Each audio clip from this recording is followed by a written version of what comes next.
So today we are going to learn this particular topic जिसका नाम है eddy currents. तो हमें देखना है ये एडी करंट्स क्या होते हैं, इसके बारे में हमें देखना है। आइए सब लोग ध्यान दीजिए। ये देखा गया था कि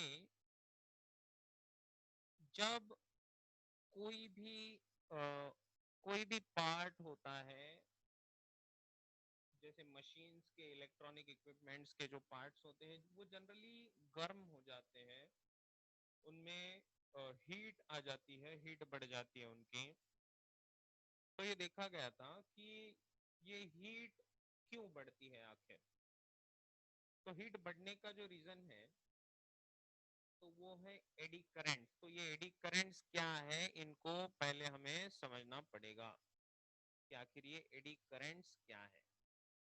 ठीक है, तो एडी करंट्स में बेटे सबसे पहले हमें समझना होगा कि एडी करंट्स आर एक्चुअली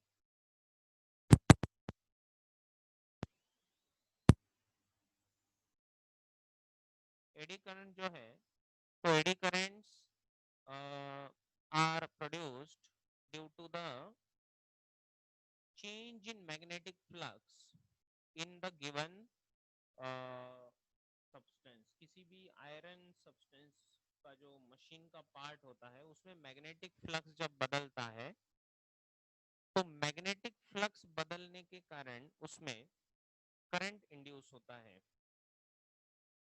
ठीक है, तो ये जो इंड्यूस हो रहा करंट है तो इसको एडी करंट कहते हैं। वो कैसे होता है तो इसको मैं बता देता हूँ, ध्यान दीजिए। If the flux is changed in a closed circuit, अगर किसी क्लोज्ड सर्किट में फ्लक्स अगर बदलता है तो उसमें करंट इंड्यूस हो जाता है। तो फिर फ्लक्स चेंज होने के कारण करंट इंड्यूस होता है, ये तो हमें पता है।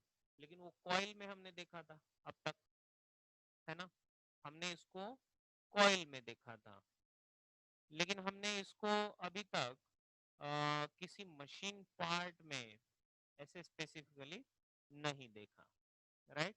तो इसीलिए हम कहेंगे कि आ,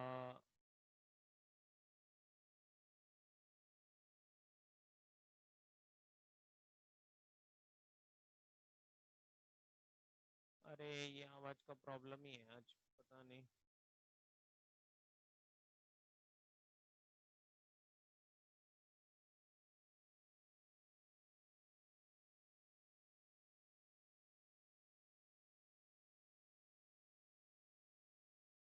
ठीक है, एक मिनट।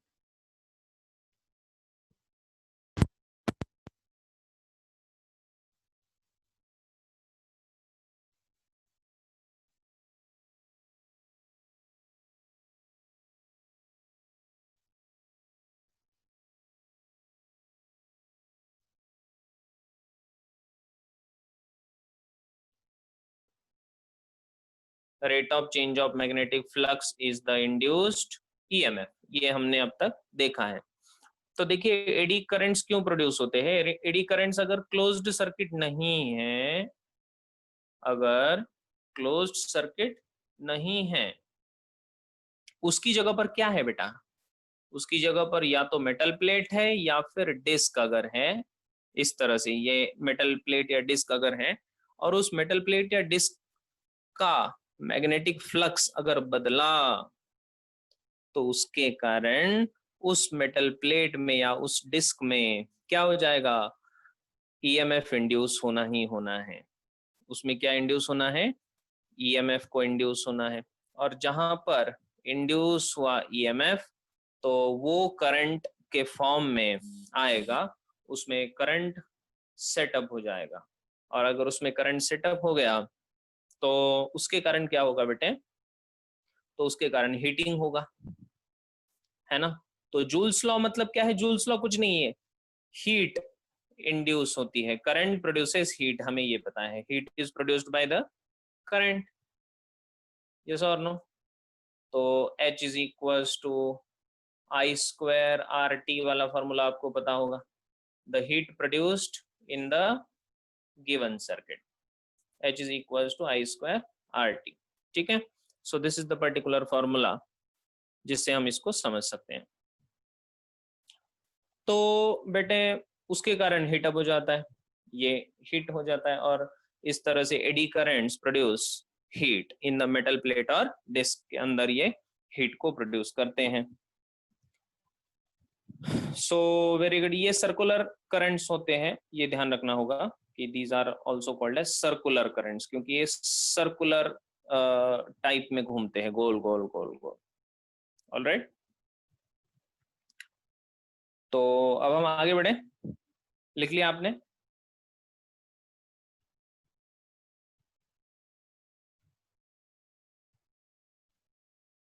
अब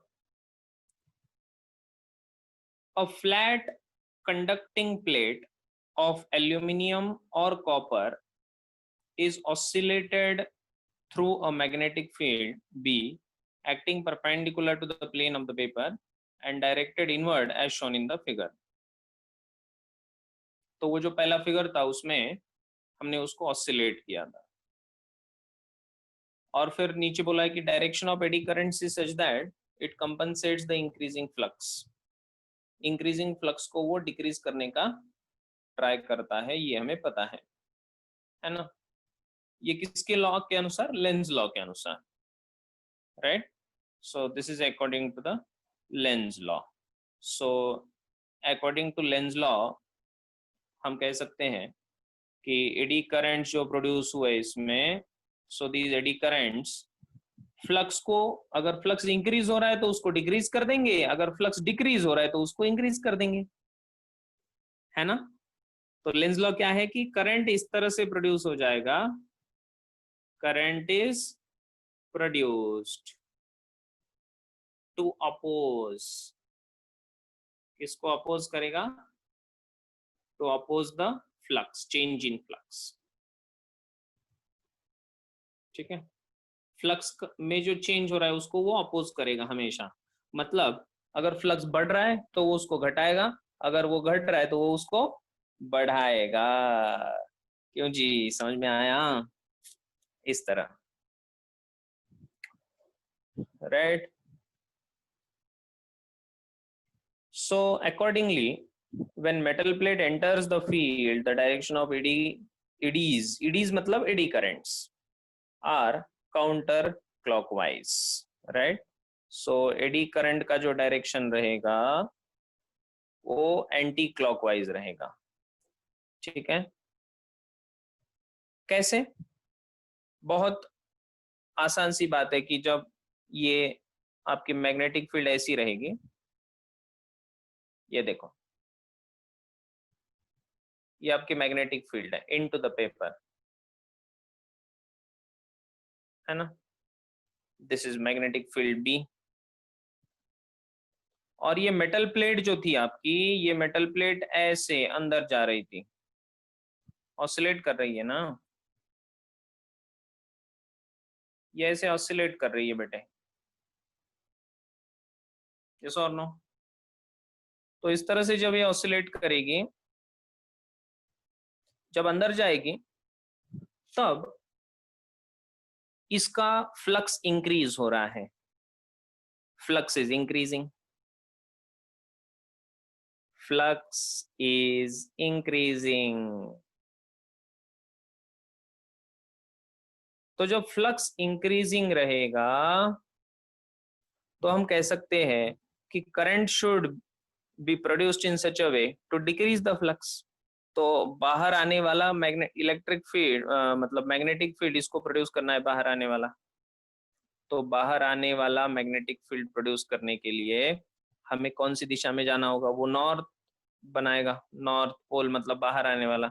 तो north pole is produce due to the anti clockwise direction. तो एंटी क्लॉकवाइज जब जाएंगे तब ये प्रोड्यूस होगा, तो इसीलिए काउंटर क्लॉकवाइज बोला है। काउंटर क्लॉकवाइज मतलब एंटी क्लॉकवाइज। तो करंट कैसे प्रोड्यूस होगा?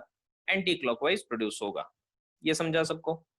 अकॉर्डिंग टू कौन सा लॉ? बोलो कौन सा लॉ? Lenz law. बहुत बढ़िया, लेंज लॉ के अनुसार, है ना, इस तरह। So the direction of eddy currents is such that it compensates the increasing flux that we have understood, right? Now when we say that this plate moves, अब यहां से जब ये बाहर निकलेगी तो आप बताइए मुझे, जब यहां तक आएगी और यहां से जब बाहर निकलेगी प्लेट, तो बाहर निकलते समय धीरे धीरे धीरे धीरे इसका फ्लक्स क्या होगा? इसका फ्लक्स डिक्रीज होगा, यस और नो? सो यहाँ पर बाहर निकलते समय मैं बोल सकता हूँ कि फ्लक्स इज डिक्रीजिंग, यहाँ पर फ्लक्स डिक्रीजिंग है। और अगर यहाँ पर फ्लक्स डिक्रीज होगा तो डिक्रीजिंग फ्लक्स में प्यारे बच्चों ये करंट कुछ इस तरह से होना चाहिए कि वो फ्लक्स को इंक्रीज करना चाहिए। फ्लक्स को इंक्रीज करने के लिए मैग्नेटिक फील्ड उसी दिशा में उसको बनाना है, और उसी दिशा में बनाना है तो वो अंदर जाने वाली फील्ड मतलब साउथ पोल, और साउथ पोल के लिए उसको कैसे जाना पड़ेगा? क्लॉकवाइज जाना पड़ेगा। ये समझे क्या? और इसीलिए एडी करंट बाहर निकलते समय क्लॉकवाइज होते हैं। इस मैग्नेटिक फील्ड से जब ये प्लेट बाहर निकलेगी तो एडी करंट्स कैसे रहेंगे? क्लॉकवाइज रहेंगे। ये दोनों का डिफरेंस समझ में आया क्या? ठीक है, तो इस तरह से हमने देखा कि डायरेक्शन ऑफ एडी करंट्स इसमें इस तरह से होंगे, राइट? Is it clear? इसमें कोई भी डाउट है तो पूछिए।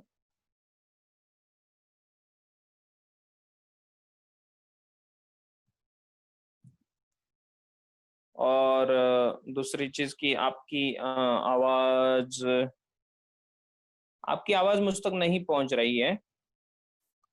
अगर कोई बात करेगा तो आप लोग एक काम करना, मुझे चैट करना, तो मैं चैट पे बता सकता हूँ आपको, ठीक है?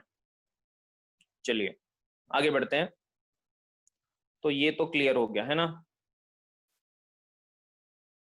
सो लीविंग उस टाइम पे क्लॉकवाइज होंगी, राइट? ना, तो यही तो मैंने दिखाया अभी आपको, right? So this was that diagram. जब अंदर जा रही है तब एंटी क्लॉकवाइज, बाहर आ रही है तब क्लॉकवाइज।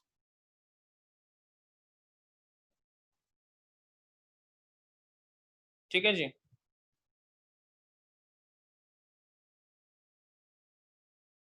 जब वो अंदर जा रही है तब एंटी क्लॉकवाइज, जब बाहर निकल रही है तब क्लॉकवाइज। यही तो है दोनों का डिफरेंस, है ना? तो अंदर जाते समय, यहां से अंदर जाते समय एंटी क्लॉकवाइज, यहां से बाहर निकलते समय क्लॉकवाइज। ये डिफरेंस है दोनों में, ठीक है? चलिए आगे बढ़ते हैं, right? Anti clockwise and clockwise, okay?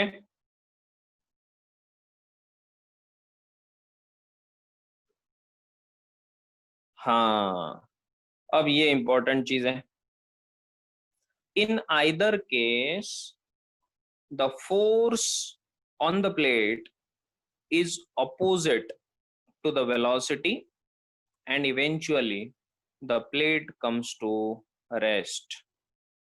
अब ये जो फोर्स है, इस फोर्स की बात करनी पड़ेगी हमें, ठीक है? ये अपोज करेगा मतलब क्या होगा?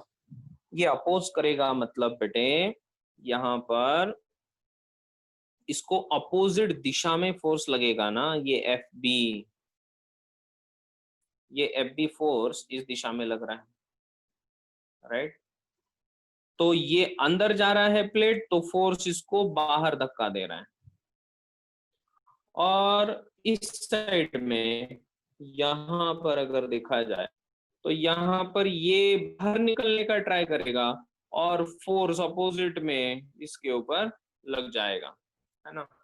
इसका मतलब दोनों तरफ भी इसके ऊपर अपोजिट दिशा में फोर्स है, opposite to the velocity.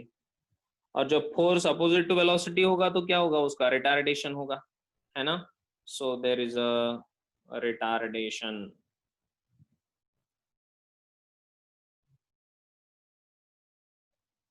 there will be retardation and ultimately the plate will come to rest. तो ये पॉइंट लिख लेना आप, important पॉइंट है, note this down that in either case the force will act and eventually plate comes to rest. Okay, plate comes to rest, that is an important point. retardation होगा और ultimately आपका plate rest पे आएगा। Clear?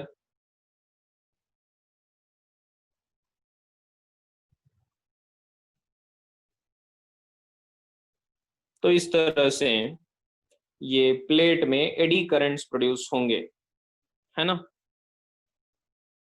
जैसे कोई machinery part होते हैं, जैसे आपका फैन होता है बेटे, फैन, है ना।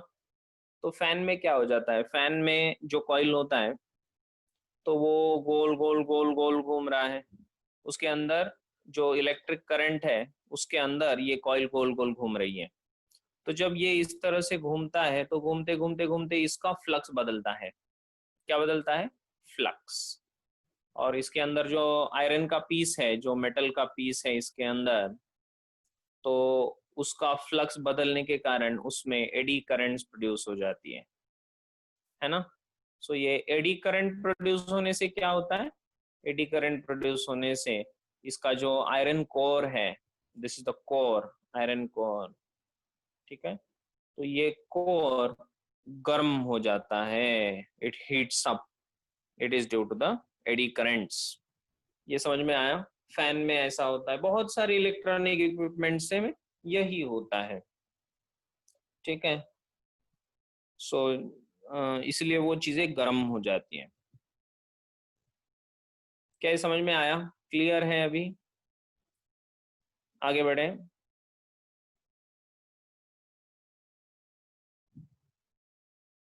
इसका दूसरा नाम फोकॉल्ट्स करंट है, इसको मैं पहले मिटा देता हूं।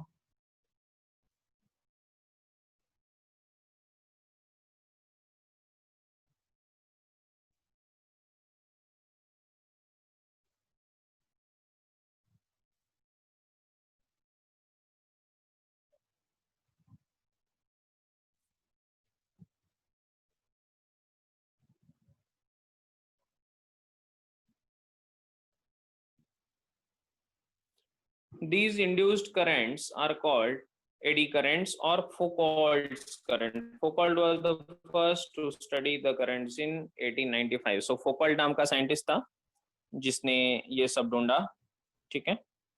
सो उसी के नाम पर इसी को Foucault's करंट भी कहा जाता है, ओके। सो ये साइंटिस्ट Foucault ने इसको ढूंढा था।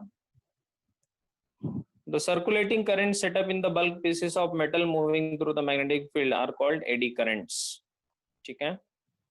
So these circulating currents set up in the bulk pieces, bulk pieces मतलब जहां पर आयरन पीस है बड़ा, है ना। आयरन का पीस जहां पर बड़ा है, मशीनरी में बहुत सारे ऐसे पार्ट्स होते हैं तो उनमें ये ऐसा होता है, ये फोकल्ट्स करंट उसी में जनरेट हो जाते हैं, राइट।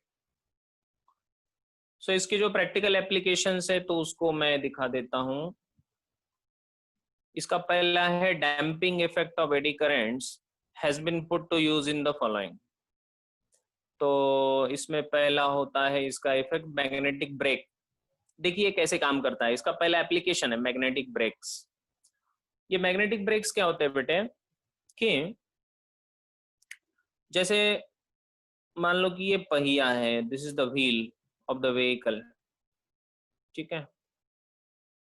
सो ये व्हील है, इस व्हील में क्या किया जाता है, जो इसका जो बीच वाला पार्ट है, ये बीच वाला पार्ट ऐसे मैग्नेटिक मतलब आयरन का बनाया जाता है, this is made up of iron.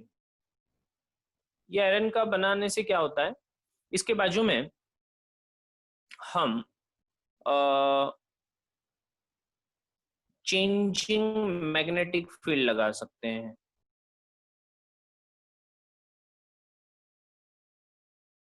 Changing magnetic field, जैसे हम चेंजिंग मैग्नेटिक फील्ड इसमें लगा देंगे तो इसके अंदर फोकॉल्ट्स करंट या एडी करंट्स प्रोड्यूस हो जाएंगे। तो चेंजिंग मैग्नेटिक फील्ड के कारण एडी करंट्स, ठीक है, एडी करंट जैसे ही सेटअप हुए तो एडी करंट्स के कारण एक अपोजिंग फोर्स तैयार हो जाता है, अपोजिंग फोर्स। और ये अपोजिंग फोर्स के कारण आपका जो व्हील है उसको क्या मिलेगा, रिटार्डेशन, जो अभी मैंने बोला था। इसको क्या मिलेगा, रिटार्डेशन मिलेगा फोर्स के कारण। और इसीलिए हम कहते हैं कि it can act as magnetic brakes, ठीक है। सो इसी के कारण ये मैग्नेटिक ब्रेक्स के जैसा काम करता है। क्या समझ में आया? पहला मैग्नेटिक ब्रेक्स सिंपल है ना, ये इसका एप्लीकेशन है, ठीक है। दूसरा एप्लीकेशन डेड बीट गैल्वेनोमीटर। अब ये डेड बीट गैल्वेनोमीटर क्या होता है? गैल्वेनोमीटर का काम होता है कि ये चेक करना कि whether there is a current और नॉट, है ना। गैल्वेनोमीटर का एक्चुअल काम क्या होता है, करंट है कि नहीं है इसको चेक करना, ठीक है। अब डेड बीट गैल्वेनोमीटर में क्या होता है बेटे कि by using the change in magnetic flux, तो चेंज इन मैग्नेटिक फ्लक्स करने से अगर कोई एडी करंट्स प्रोड्यूस हुए तो वो एडी करंट्स जो जनरेट होंगे तो उसको भी डिटेक्ट करने वाला ये गैल्वेनोमीटर है। तो इसके बारे में मैं आगे आपको बताने ही वाला हूँ, ठीक है।